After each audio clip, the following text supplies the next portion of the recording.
প্রাণখোলা উচ্ছ্বাস, স্বতঃস্ফূর্ত আগমন আর বর্ণিল আয়োজন।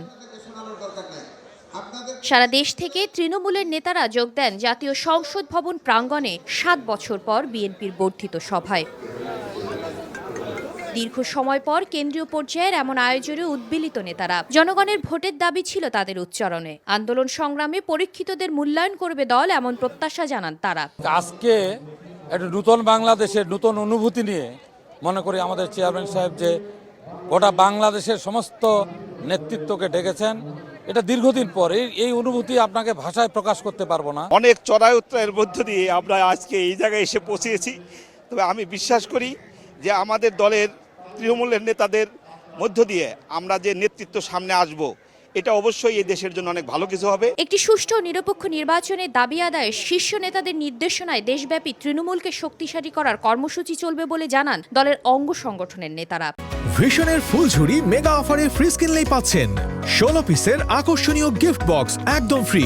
সামনে নির্বাচন এবং নির্বাচনের প্রস্তুতি এবং আগামী দিনে যে কোনো পরিস্থিতি মোকাবেলার জন্য কি করণীয়, তৃণমূল পর্যায়ের নেতৃবৃন্দের বক্তব্য শুনে দিক নির্দেশনা দিবেন। সেই দিক নির্দেশনা নিয়েই আমরা সামনে আগামী দিনে এগিয়ে যাব ইনশাল্লাহ।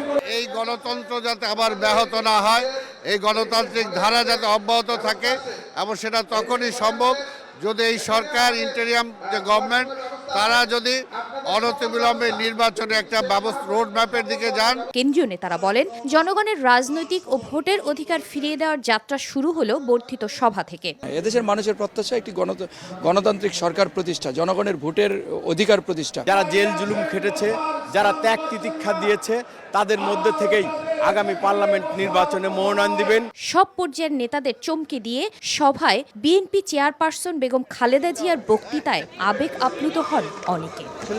দেশ জুড়ে তৃণমূলের যে নেতারা এসেছেন এই জাতীয় পর্যায়ে, তারা শীর্ষ নেতাদের কাছ থেকে দিক নির্দেশনা নিয়ে চলে যাবেন জনগণের কাছে।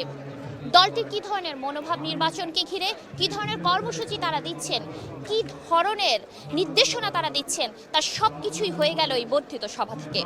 শাকিলা শারমিন, সময় সংবাদ, ঢাকা।